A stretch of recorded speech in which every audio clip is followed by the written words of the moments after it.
En esta oportunidad vamos a ver la clase de generalidades de protozoarios y arquezoarios. Mi nombre es Nora Delmi Fajardo de Magaña, ciclo 2, 2020.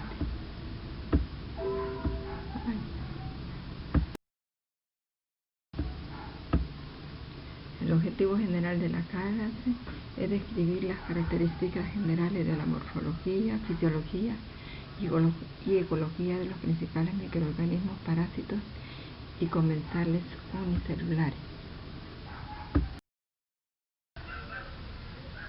Dentro de los objetivos específicos de la clase es que vamos a describir las características generales de los protozoarios y arquezoarios.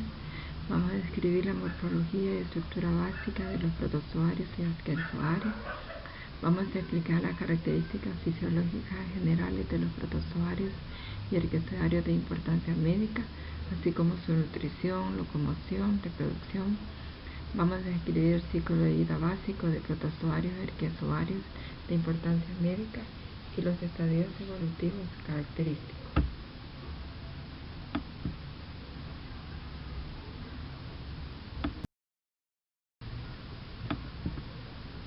Otros objetivos que pretendemos llevar a cabo son la descripción de las principales características ecológicas de los protozoarios y arquezoarios, así como su hábitat, los reservorios, resistencia a factores ambientales, formas de transmisión de un hospedero a otro. Vamos a describir los rasgos principales de la taxonomía de protozoarios y arquezoarios y vamos a explicar los mecanismos de prevención y control aplicables contra las parasitosis intestinales.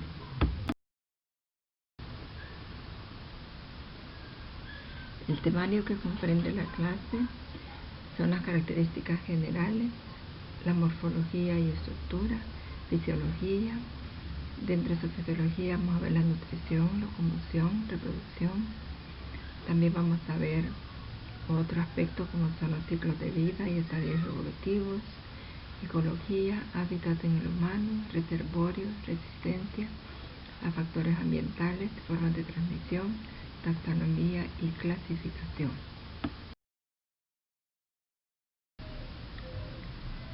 Para ubicarlos donde están agrupados los protozoos y arquezoos en el árbol filogenético, veremos que estos dos grupos pertenecen al imperio eucariota, no al imperio bacterio, porque estos organismos tienen sus núcleos, tienen verdaderos, tienen organelos organizados en dobles membranas.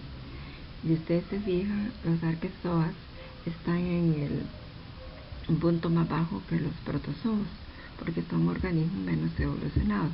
Y de hecho, muchos de los organismos que antes estaban ubicados dentro de los arquezoas, actualmente se ubican dentro de los protozoos, debido a las técnicas de biología molecular que han ayudado mucho a esa clasificación. En esta oportunidad comenzaremos a ver la unidad de parasitología. La parasitología es la ciencia que estudia los parásitos. Específicamente cuando se trata de hablar de protozoos, la ciencia se llama protozoología.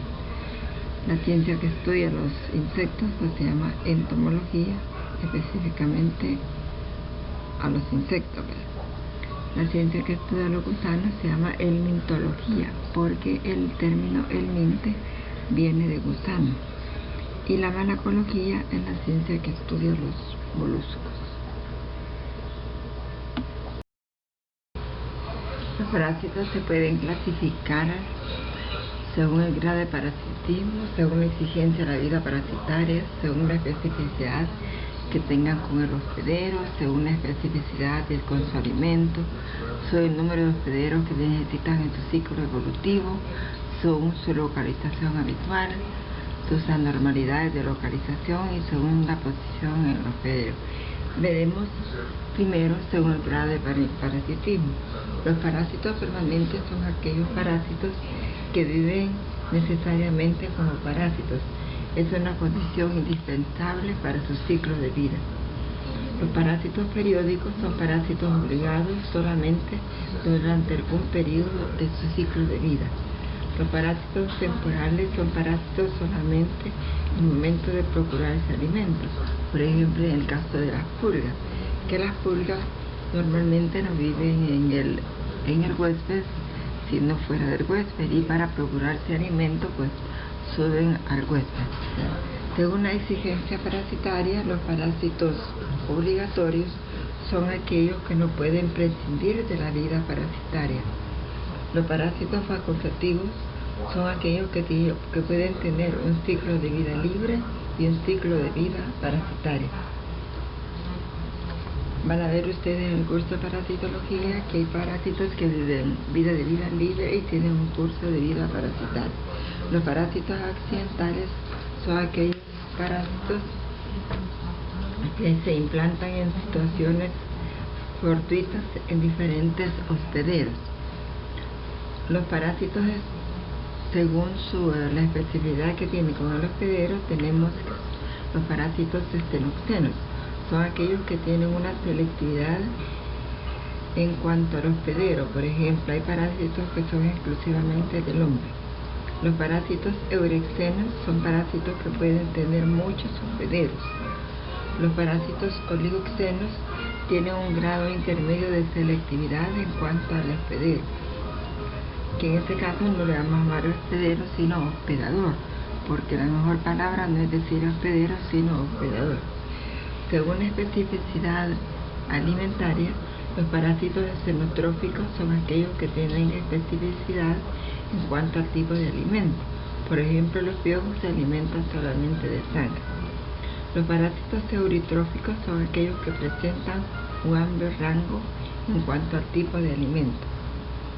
Según el número de hospederos en su ciclo evolutivo, tenemos que los parásitos monocenos son aquellos que tienen solamente un hospedero en sus ciclos de vida. Todo su ciclo de vida lo llevan a cabo en el hospedero. Los parásitos dieterexenos son parásitos que su ciclo de vida lo llevan en dos tipos de huéspedes diferentes. Los parásitos polixenos son aquellos parásitos que tienen muchos hospederos en su ciclo de vida. Por ejemplo, en el caso de los tremátodos, que pueden tener las ovejas, pueden tener los caracoles, pueden tener plantas, etcétera, etcétera.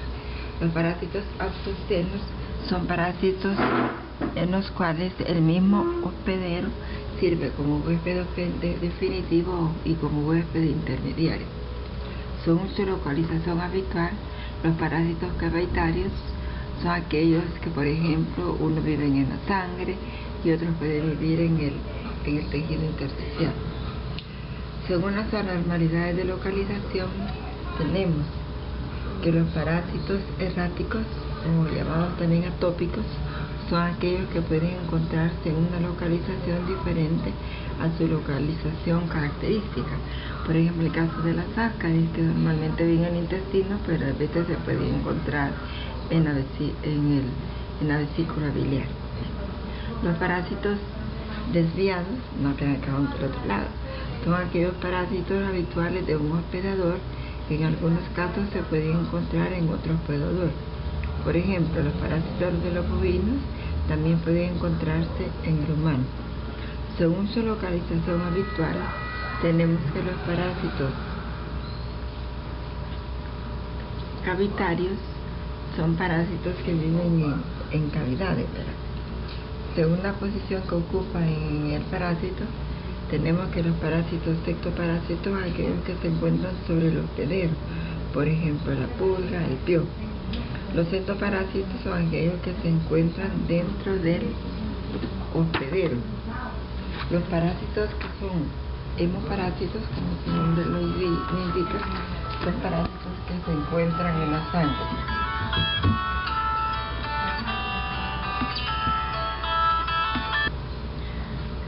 Los parásitos citoparásitos, como el nombre lo indica, son parásitos que viven necesariamente intracellulares.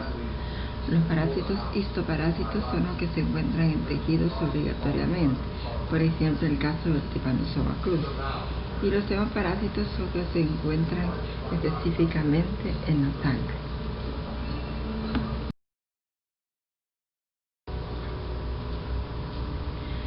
Vamos a hablar ahora del hospedero. Como les decía anteriormente, la mejor palabra no es decir huésped, sino hospedero. Existen tipos de hospederos, como son el hospedero intermediario, el hospedero definitivo y el hospedero paraténico. El hospedero intermediario es aquel hospedero en el cual se alojan las formas larvarias o asexuales de un parásito. Larvarias o asexuales, no digo y asexual, no que o. Los hospederos definitivos son aquellos en los cuales se alojan las formas adultas o las formas sexuales de un parásito. El hospedero paraténico es un hospedero intermediario deficiente que permite el desarrollo parcial del parásito, pero que no libera formas infectantes y que debe ser ingerido por otros hospederos.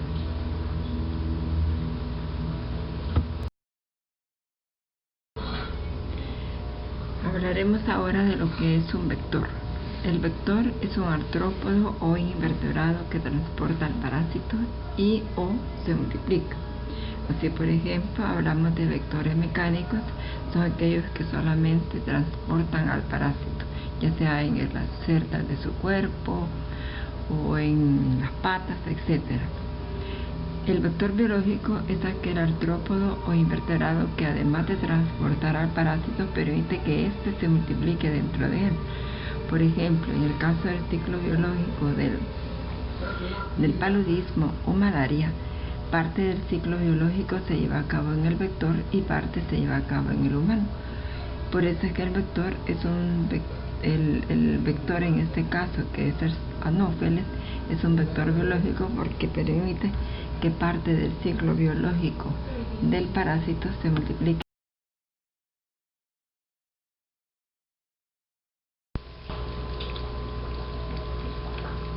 Hablaremos ahora de las generalidades de los protozoos. La ciencia que estudia los protozoos recibe el nombre de protozoología. Los protozoos son organismos unicelulares en los cuales en una única célula se llevan a cabo todos los procesos vitales del organismo. Existen aproximadamente unas 64.000 especies. El tamaño oscila entre una punta micra y unas 60 micras. Pueden ser de vida libre, comensales y parásitos. Son organismos eucarióticos, es decir, ya poseen mitocondrias, hidrogenosomas, peroxisomas, ribosomas 80S, es decir, ya tienen también núcleo verdadero. Presentan un citoesqueleto donde hay microtúbulos y microfilamentos que sirven para sostener los organelos y llevar a cabo también otras funciones.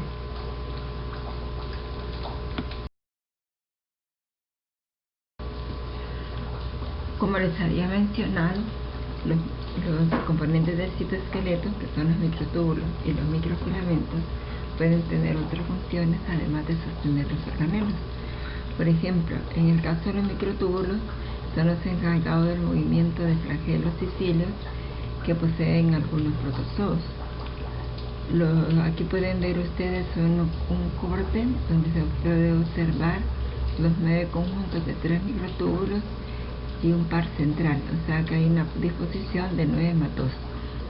Y los microfilamentos son los que ayudan a mover los pseudópodos. Los pseudópodos son falsos pies que se encuentran en algunos protozoos, o como por ejemplo el caso de las amibas. Se lleva a cabo un movimiento de sol a gel dentro del sistema coloidal de la célula del protozoo, y estos microfilamentos de actina y miosina son los que se encargan de mover los pseudópodos.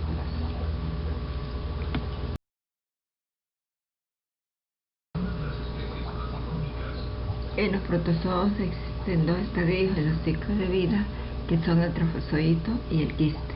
El trofozoito es la forma vegetativa, la forma trófica, la forma que se mueve, la forma que se alimenta, la forma que se reproduce, la forma que causa daño, es decir, la forma patógena. En cambio, el quiste es la estructura infectante o la estructura de resistencia.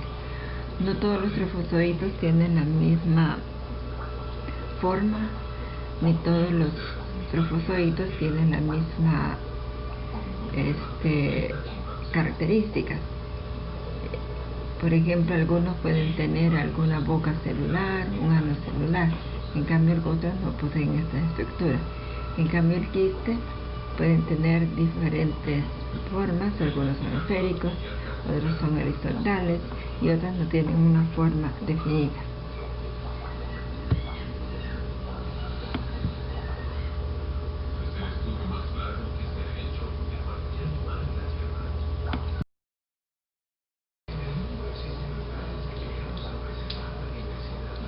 La mayoría de los protozoos son móviles.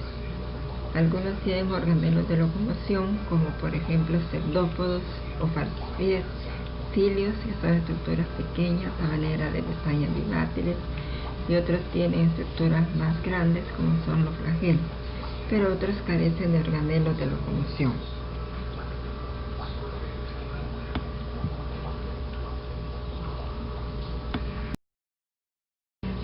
En cuanto a su nutrición, los protozoos pueden ser, los de vida libre son autótrofos, pero los parásitos son heterótrofos, y estos ya cuentan con mecanismos de transporte como la difusión, transporte activo para poder incorporar el alimento.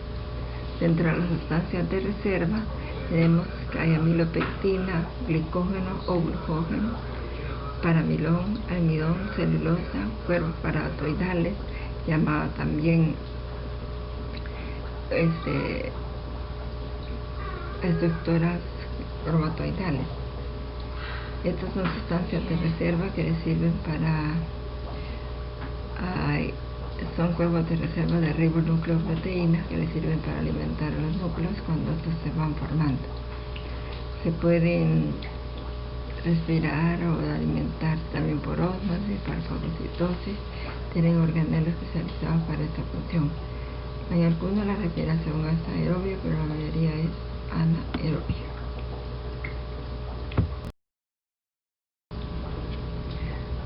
Algunos protozoos presentan organelos de ingestión y digestión y excreción. Por ejemplo, algunos presentan un citostoma o boca celular, otros presentan un citopigio o ano celular, algunos presentan vacuolas alimenticias para la digestión de los alimentos y otros presentan vacuolas contráctiles como un mecanismo de osmorregulación cuando estos protozoos se encuentran en un medio que es hipotónico y se están llenando de agua. Entonces esta vacuola contráctil expulsa el exceso de agua al exterior.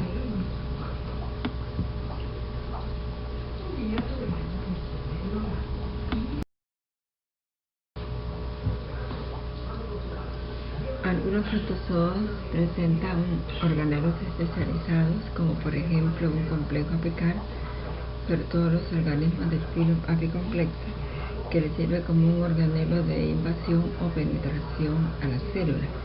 En este complejo apical se encuentran anillos polares, un conoide, se encuentran microtúbulos subpediculares y otras estructuras que le van a hablar en su momento con los protozoos que presentan estas estructuras.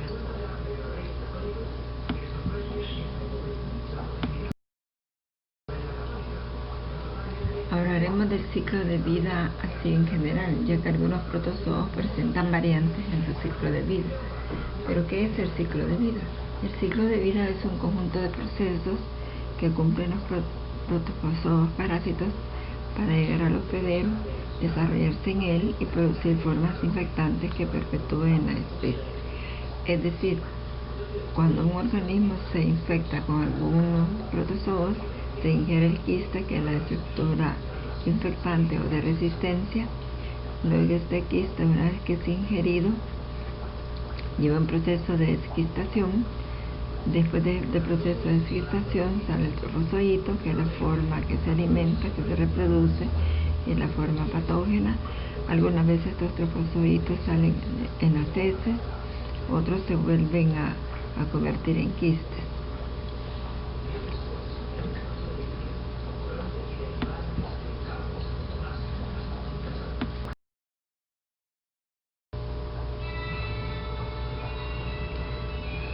Hablaremos ahora de la reproducción de los protozoos, que se puede llevar a cabo en forma asexual, en forma sexual o por alternancia de generaciones, según cada grupo.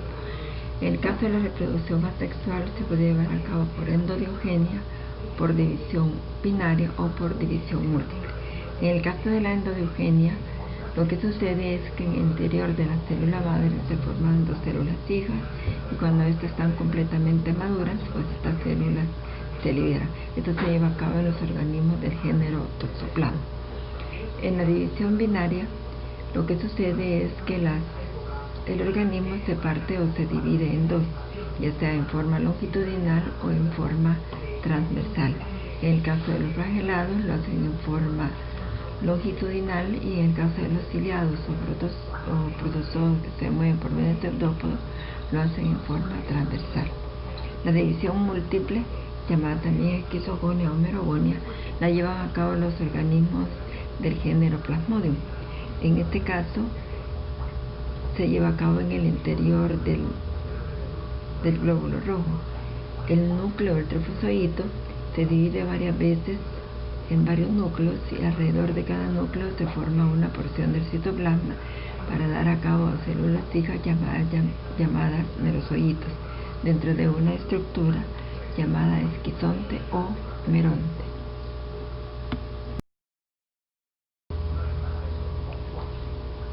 En la reproducción sexual, esta se puede llevar a cabo por conjugación o se puede llevar a cabo por gamontogamia. La conjugación es un proceso que se lleva a cabo en los organismos del género ciliado. En estos organismos lo que sucede es que las dos células se ponen en contacto y hay un intercambio de material nuclear donde ocurre la formación de meiosis. En el caso de la reproducción sexual por gamontogamia, lo que sucede es la fusión de gametos masculinos y gametos femeninos. No se va a confundir la gamontogamia con la gametogamia, porque la gametogamia solo es la formación de gametos. En cambio, la gamontogamia es la fusión de gametos.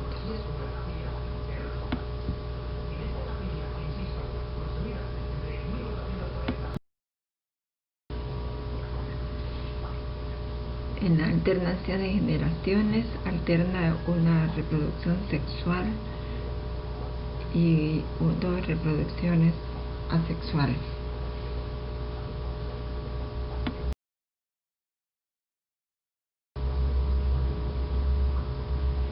En este cuadro se resume todita la clasificación de los protozoos que verán durante el ciclo.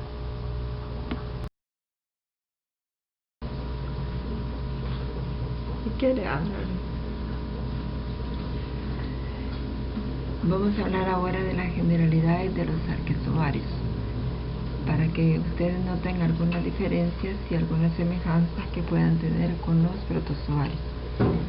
Los arquezoarios son unicelulares, son comensales, parásitos, no son fotosintéticos, son heterótrofos, se alimentan por fagocitosis o pinocitosis, son eucarióticos, presentan un citoesqueleto, pero sus ribosomas son 70S. No poseen mitocondrias, hidrogenosomas, peroxisomas y exosomas de Golgi. La ausencia de estos organelos es un relicto de supervivencia y sugiere que ellos surgieron en una etapa temprana en la evolución de los eucariotas. Por eso ustedes ven en el árbol filogenético que les proyecté que estos están un poco más bajo en la escala evolutiva que los protozoos.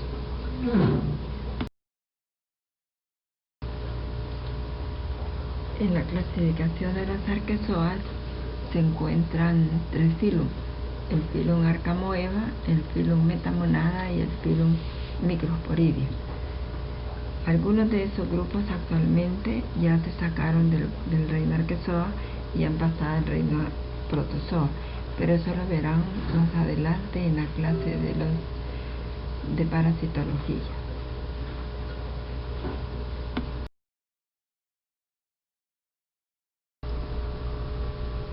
Aquí se muestran algunos géneros representantes de este grupo, por ejemplo la Giardia, que antes pertenecía a los protozoos, pero actualmente esto es un arqueozoario, el Chilomastis, el Mescalporidios, los Retortomonas.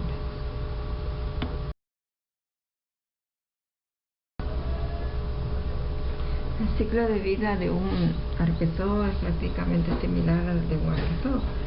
Se tiene que ingerir la estructura infectante, que es el quiste, y este quiste sufre una desquistación, sale el trofozoito, y el trofozoito pues es la estructura que causa daño. Con respecto a la ecología de protozoarios arqueozoarios, tenemos que el hábitat en el humano puede ser el intestino, la sangre, la médula ósea, sistema nervioso central, el hígado, el vaso, los pulmones y otras estructuras. Dentro de las formas o mecanismos de transmisión tanto de protozoarios y arqueozoarios, tenemos que se pueden adquirir ingiriendo alimentos con quistes o quistes, ingiriendo agua con quistes o quistes. En algunos casos la estructura infectante es el quiste, depende del tipo de protozoario. Pues se pueden inhalar quistes por contacto oral o anal, ingiriendo huevos de alimentos en los cuales vayan los trofozoitos, por contacto sexual con personas infectadas, por picaduras de artrópodos contaminados o infectados, por direcciones de chinches a través de traumatismos.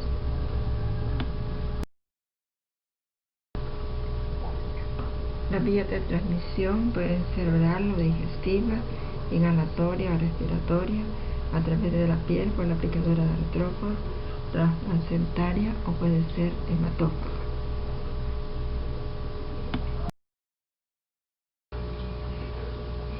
Dentro del reservorio de protozoarios y arqueozoarios podemos mencionar el hombre, los animales domésticos, los animales selváticos.